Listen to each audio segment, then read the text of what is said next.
Good day. So today we're going to solve another indeterminate beam using moment distribution method. So this is my sample problem number 1. So we have a continuous beam, both ends fixed at A and D, then roller supports at B and C, and it is loaded with a uniform load of 30 kN per meter on span AB and a concentrated load of 120 kN at midspan of BC. So our objective using MDM is to calculate for the final moments at supports A, B, C, and D. Okay, the first step is to solve for the stiffness, K. Okay, since the beam here has constant EI, same elasticity value and same moment of inertia, so for the stiffness, okay, so let's start for the stiffness. So we'll be considering relative stiffness. Okay? And the relative stiffness is just I over L. Okay. So let's start with span AB. So the stiffness on span AB is equal to I and the length is 4 meters. Okay? Then how about for the stiffness on BC? So that's I over L, or also 4. And how about the stiffness on CD? That's I over L is 3 meters. Okay? So, this is the relative stiffness. Now, to make our stiffness constant, so let us assume value of I be the multiples of the denominators of 4, 4, and 3. So, we could let I be, say, 12. Okay, so if I would be 12, so this would be 12 over 4. So this would be 3. 12 over 4. So this is 3. And again, this is 12 over 3. So this is 4. So these are now the stiffness or stiffnesses of the three spans. Again, for span AB, the stiffness is 3. So I write here. Then for BC, it's 3 also. Then for CD, it's 4. So these are the relative stiffness of the beam. The next step is to solve for the DF. DF is the distribution factor. Okay. Distribution factor is applicable for every joint. Okay. Let's say, so that would be the stiffness at a joint divided by the summation of the stiffness at that joint.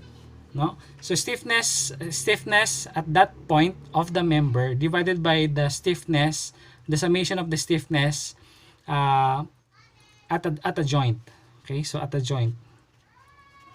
Okay, so let's say what is the stiffness on AB? So here. So since point A is a fixed support, the distribution factor there is always 0. Okay, so this is 0. Okay, how about the DF here? So the DF here would be DF on BA. So that is the stiffness on this member, which is 3, divided by the stiffness or the stiffnesses, the summation of the stiffnesses of the members at this joint. So the members are 3 and 3. So 3 plus 3. So that is 3 over 6, or that is 1 half or 0.5. Okay, so 0.5, 0.5.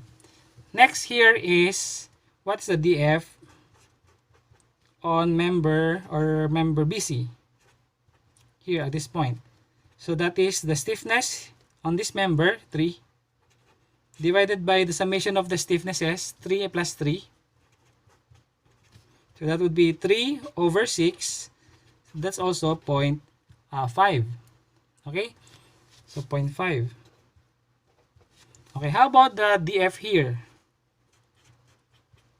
DF here on CB is equal to the stiffness on this member, so 3, divided by the summation of the stiffnesses at this joint, so 3 and 4. So that is 3 over 7. Okay, 3 over 7. 0.4285. So let's make it as fraction form. 3 over 7 na lang. here,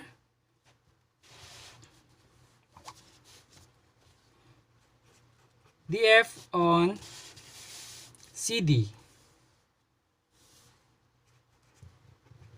is 4. The stiffness here divided by the summation of 4 plus 3.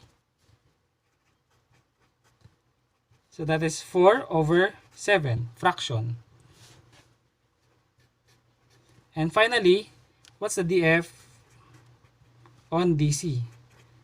Again, point D is a fixed support. Therefore, the distribution factor there would be 0. So, because this is fixed support. Kapag ka hinge or roller naman yung dulo ng beam, the distribution factor there would be equal to 1. Okay? So, these are now the distribution factors. The next is to identify the fixed end moment. Okay, so what are the fixed end moment? Okay, so fixed end moment. Okay, so for member AB, so that is a uniform load. Okay, so it's a uniform load. What's the fixed end moment for a uniform load? Say W and L. But the fixed end moment to the left is counterclockwise. Here is it's clockwise. So the FEM on AB is equal to WL square over 12. And this is counterclockwise, so that's positive. Now, yung sign convention natin sa MDM is the same with the sign convention that we have on a slope deflection method, in such a way that we could assume initially that the member and moments would be positive. That means counterclockwise. Okay? So from the moment na mag-negative yung sagot natin sa final, so that means that the end moments are opposite in direction. Okay? So this one would be W is 30. So we have 30. The length is 4 meters square over 12. Okay, so 30 times 4 square over 12, so that's 40. So that's positive 40. Okay, how about for this right side? So that would be the FEM on BA. And that would be negative WL square over 12. And that would be negative 40. Okay? So again, the FEM here is positive 40. Here is negative 40. That is due to the uniform load. What about for the span of BC? What is the fixed end moment? So that is a concentrated load at the midspan. So for concentrated load at midspan, L over 2, L over 2, counterclockwise, this is clockwise, this is PL over 8, positive, and this one is PL over 8, negative. So therefore, the fixed end moment on member BC, which is sa left, that would be plus, what's P? P is 120 and the length is 4 meters. So 120 times 4 over 8. 120 times 4 over 8. So that's positive 60. While what about on the right side? So that is the FEM on CB. That would be negative 60. Okay, so positive 60 here. Positive 60, and this is negative 60. Okay, then how about for CD? Since for span CD there is no load, therefore the fixed end moment there would just be 0. Okay, so again, the stiffness, we have the distribution factor, and we have the fixed end moment. Okay, the next step is to calculate for the unbalanced moment. Unbalanced moment. Okay, so what would be the unbalanced moment? Okay, the unbalanced moment here at this joint is negative 40 plus 60.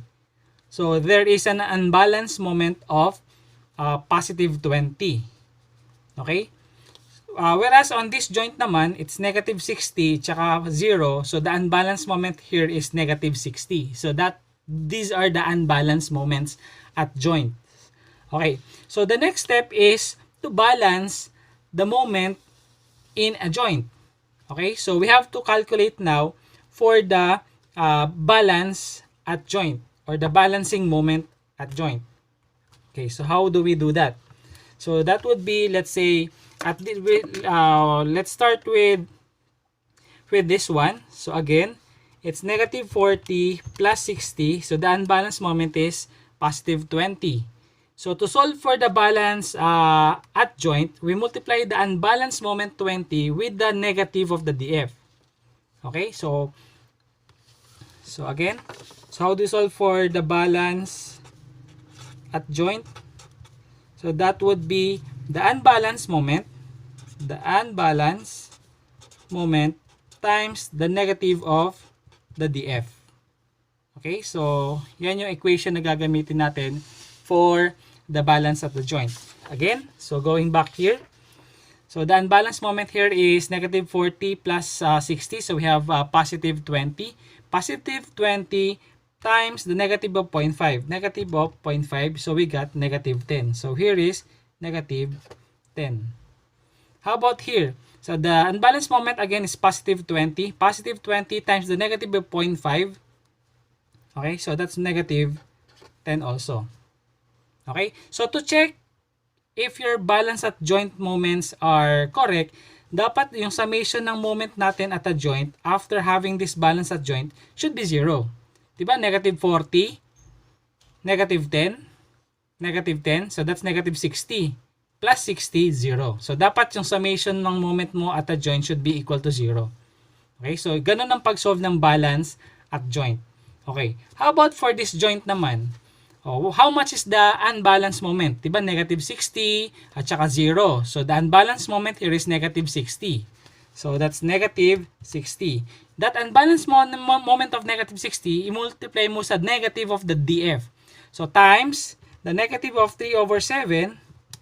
So that is 25 point, let's have 4 decimal places, 7143. 7143. Okay, so how about on this side? The unbalanced moment is negative 60 times the negative of 4 over 7. That is 34.2857. Okay, 28.57. Again, pagka in-add up ko lahat ng summation ng moment na to, tingnan natin ha, negative 6, tingnan nyo, negative 60 plus 0 plus 25.7143 tsaka plus 34.2857, dapat ang summation natin is 0. So, 0 naman. Okay? So, how about dito sa fixed support? Ganun din. So, the summation of unbalanced moment here is positive 40 at this joint times the DF of 0. So, that would be 0 also. Likewise, dito naman sa right end, 0 ang fixed end moment times the negative of the DF. So, 0 pa rin siya. Okay? So, those are the balance at joint. Now, ano yung COM? COM is the carryover moment.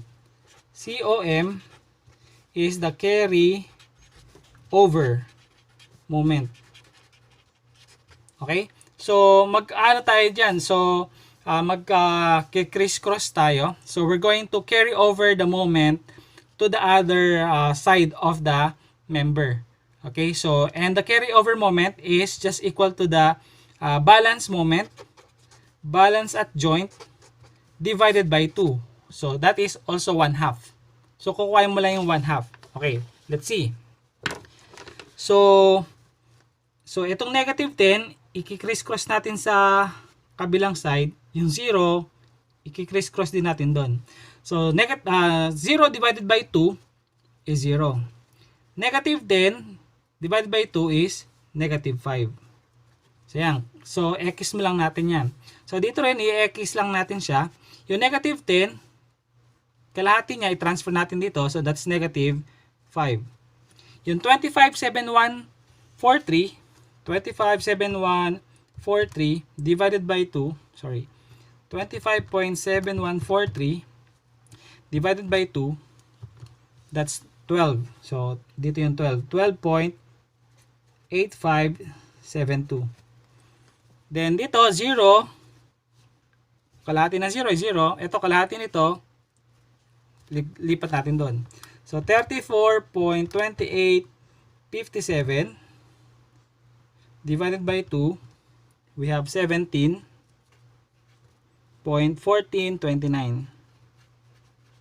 Ayan. So, yan na ngayon yung first na carry over moment natin. Okay? So, what's next? So, balance at joint uli. Ibabalanse uli natin yung mga moment natin sa joint. So, paano gagawin? Paano pagkuha ng balance moment? Okay? So, isolve natin yung unbalanced moment uli sa joint. Okay? So, for this case, the unbalanced moment here dito is 0 tsaka 12. Diba? So, then, dito muna tayo mag-start. Negative 5. So, negative 5 times the negative of df. So, 0 pa rin siya. Okay. So, dito naman sa joint na to. 0 tsaka 12. So, siyempre, 12.8572 yan. Okay. So, yan yung unbalanced moment. I-multiply uli natin siya sa negative ng df. Kaya naka-highlight ko yung df dito kung mapapansin nyo. Kasi yan yung multiplier natin parati sa pagkuha ng balance at joint. Yung unbalanced moment, lagi natin siya i-multiply sa negative of the df. Hinighlight ko yung df dito para mas madali natin makita. No? So, parati kasi natin gagamitin yung df. Again, 12.8572 times, for the balance at joint here, negative of 0.5 times negative of 0.5. So, that is negative 6, 4286. 4286. So, dito rin, negative 0.5 din. So, parehas lang. Negative 0.6, 4286. How about dito? So, negative 5 tsaka 0. So, the unbalanced moment is negative 5. Diba? So, negative 5 times the negative of 3 over 7 times the negative of 3 over 7. So, that is, this is 2.1429. Okay? Tapos dito naman sa 4 over 7, negative 5 times the negative of 4 over 7. So that's 2.8571. Again, to check kung tama itong mga ginagawa natin, you get the summation of all these moments at this joint. Dapat 0 ang sagot. Then for this one, 17 times 0, so 0 pa rin siya. Okay? So, yan yung balance moment. Next, ulit. Carry over moment ulit tayo. Okay? Paulit-ulit lang. No? So, balance at joint, tapos carry over moment, balance at joint, carry over moment. So, kailan tayo mag-i-stop? Mag-i-stop tayo kapag yung COM natin. So, stop the moment distribution method if the COM is approximately 0. Okay, approximately 0 or negligible. So, sa atin, siguro gagawin natin, let us stop if COM is 0.00 something. Yan, 0.00 something. Stop na tayo. So, doon tayo mag-end sa COM. Okay, so, balik ulit tayo rito. Okay, so, what about the carry over factor again? Carry over moment. So again, criss-cross na naman. So x. So yung 0, kalahati niyan, 0 pa rin. Itong 642, kalahati niya, negative 6.4286 divided by 2, kalahati is negative 3. 2143. Okay? So same thing here. Okay? So yung negative 6.4286, this one, divided by 2, So that's negative 3, 2143. Okay, so ito naman yung 2.14, 29 divided by 2. So we got 1.0715. Then for this side, 0. Then the 2.85, 71 divided by 2, it's 1.4286. Okay, so these are the COM again. So as you can see, medyo malalaki pa yung COM natin, no? 1.073. So mag-i-stop tayo pagka 0 na yung mga yan, or negligible, mga 0.00 something na yan. So moving on ulit, what would be the balance at the joint again? So ganoon na naman. So the unbalanced moment at this joint is negative 3 times the negative of df, 0. So 0 pa rin to. At this joint, the unbalanced moment is 0 tsaka 107. So 1.0715, that's the unbalanced moment at this joint, times the negative of the df. The negative of 0.5 times negative of 0.5. So I got negative 0.5358. 5358. So same here, no? Negative of 0.5, so pares din. 5358. How about on this joint? The unbalanced moment here is negative 3.2. 3.2143. Okay? Times the negative of 3 over 7. So that is 1.3776. 3776. Okay? How about on this side? Negative 3.2143 unbalanced moment times the negative of df, the negative of 4 over 7. So that is 1.83. 67.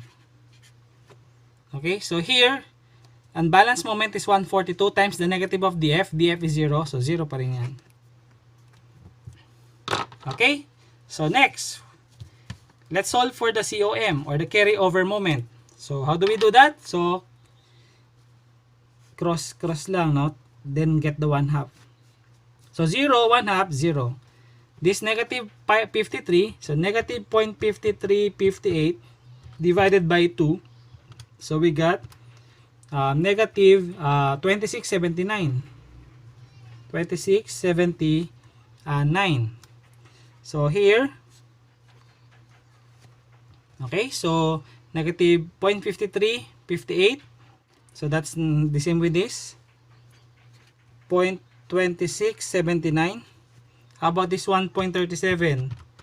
0.76, 137.76 divided by 2. So we got 0.6888. Okay? Then here, 0. Here, 1.8367 divided by 2. Laging divided by 2 kasi carryover moment natin is 1/2 or 0.5 or divided by 2. That is applicable whenever we have prismatic section. So here is 0.91 84.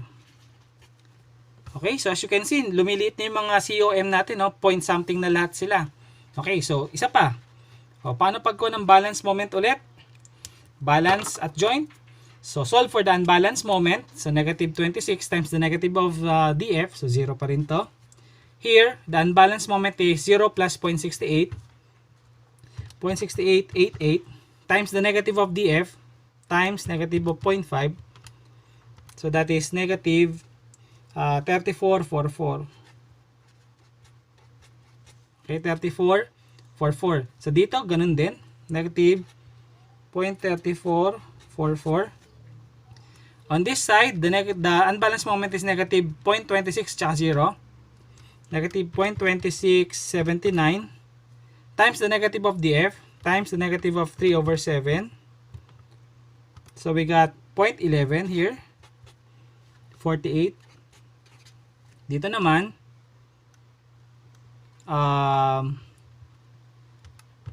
negative 4 over 7 is positive 1531.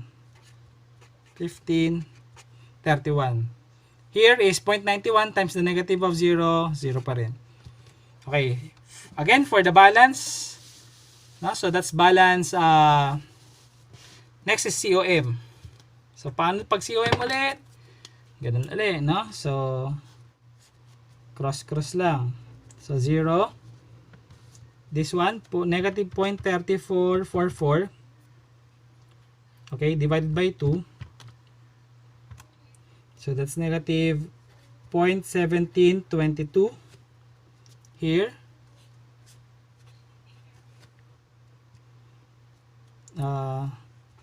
0.1722. This one. 0.1148 divided by 2. So, we got 0.0574.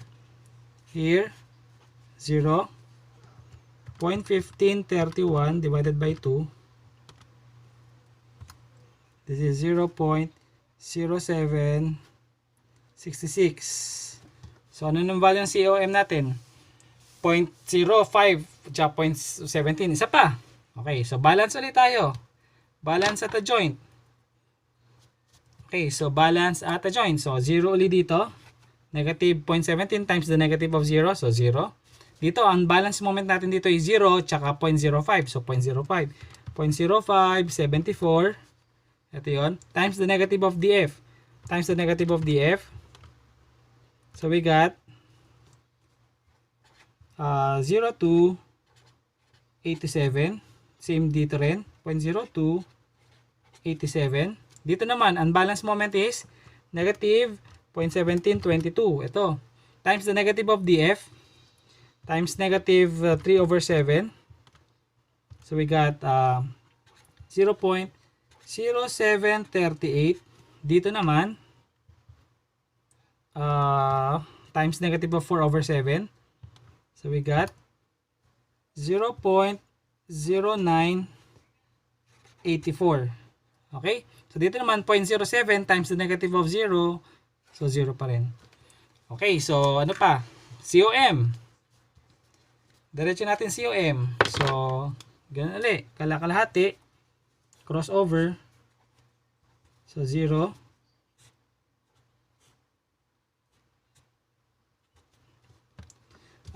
This is negative 0.0287. 0287 divided by 2. So, that's negative 0.0144. Okay. This one, ganun din. 0.0144.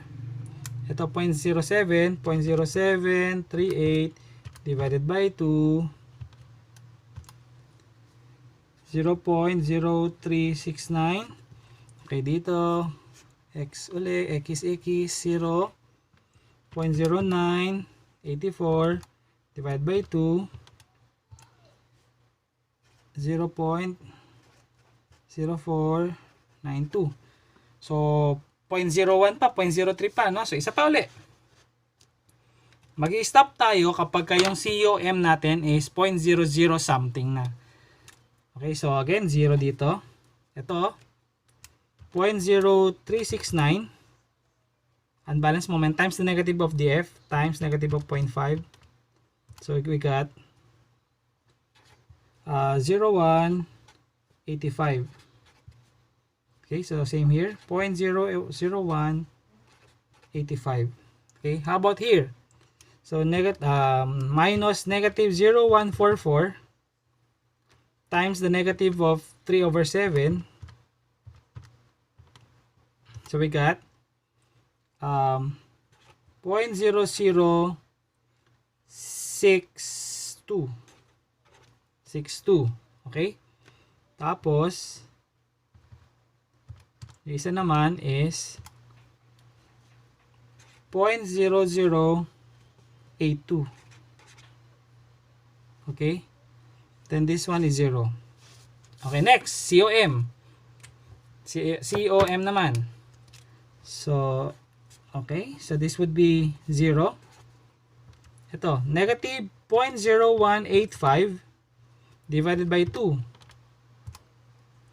Negative 0.0093. Ayun, so 0.0093 na. Okay, so dito naman, ito 0.0185 divided by 2, parehas lang ito. Negative 0.0093. Okay, how about this one? 0.0062 divided by 2. So that's 0.0031. Okay, then on this side, 0. 0.0082 divided by 2. So that's 0.0041. So as you can see, yung mga unbalanced moment natin sa joint is 0.00 something na lang. So from there, we could stop there. So yun na yung maging last COM natin. Okay? So ibig sabihin, yung cycle natin depende.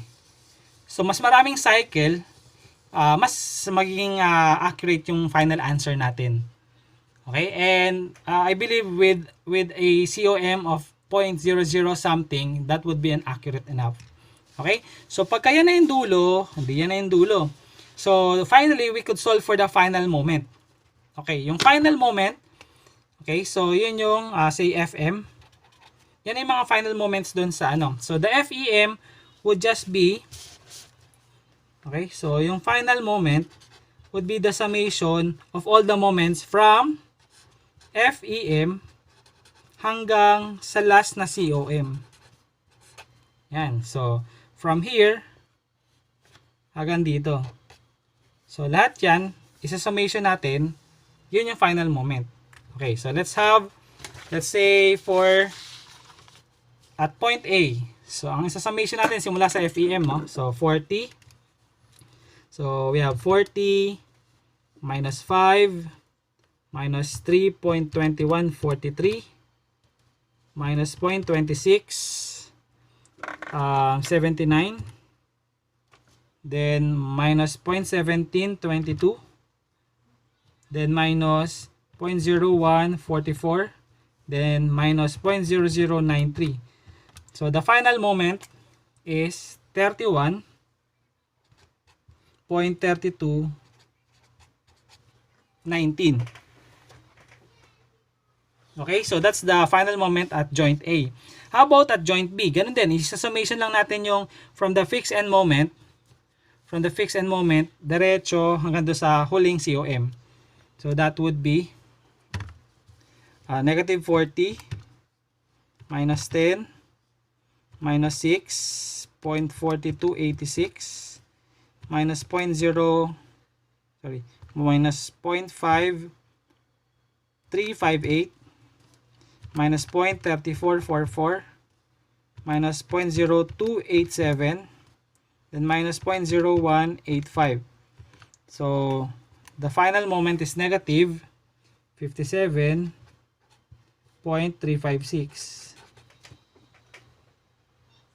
Okay, so how about for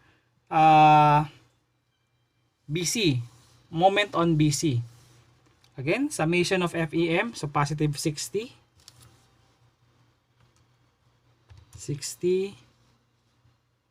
minus 10 plus 12.8572 minus 6.4286 plus 1.0715 minus 0.5358,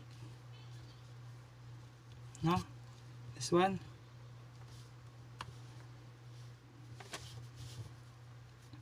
plus 0.6888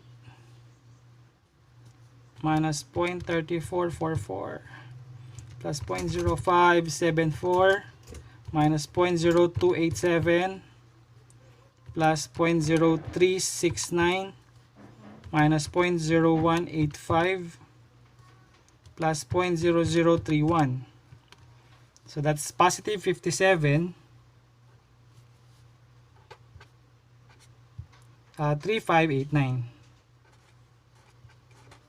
So, one way or one method to check whether your final answer is correct, dapat yung moment, magnitude at a joint should be the same and oppositely directed. So, negative 57, 35, positive 57, 35. So, most likely, this is correct.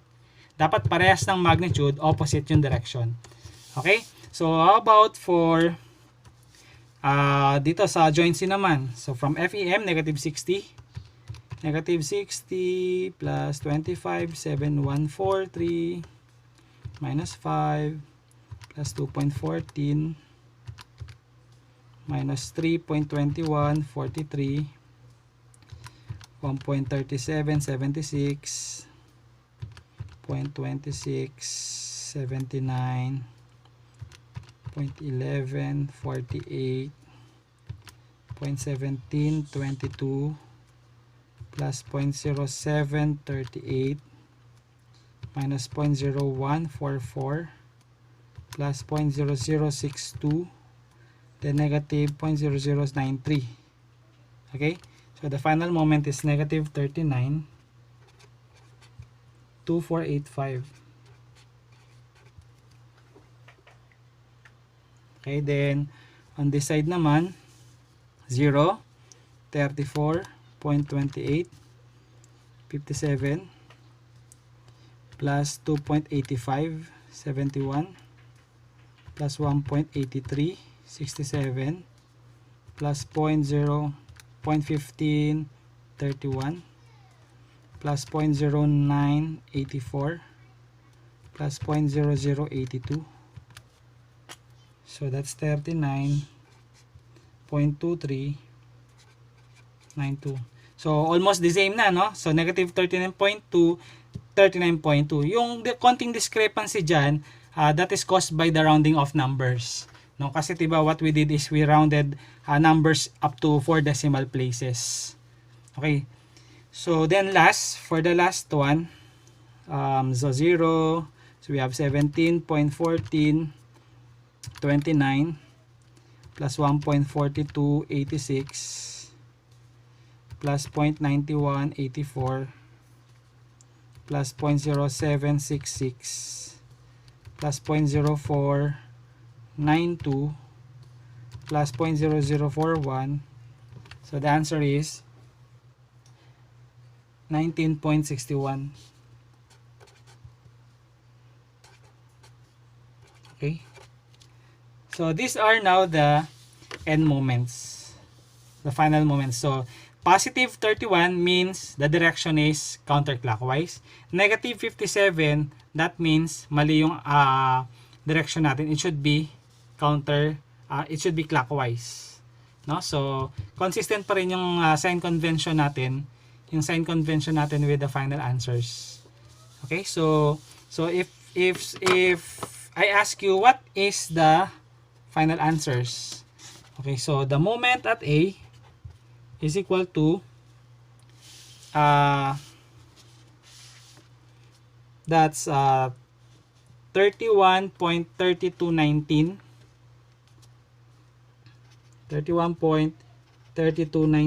so that's kilonewton meter, and that is counterclockwise. Okay, so counterclockwise. So that, what's the true sign of the moment? So that would be counterclockwise. So it makes the beam sad face. So the true sign would be negative 31.3219 kilonewton meter. Okay, how about the moment at B? The moment at B is, if you will look at on this side, the moment at B is negative 57. So I could write it as, say, 51.356 kilonewton meter, and that is negative to, so that means pag ganon, no? So pag ganon, so what's the true meaning? So it makes the beam sad face ulit, diba? Sad face. Kaya this is negative 51.356 kilonewton meter. How about the moment at C? The moment at C is here. So we have 39, 24, 85. Okay.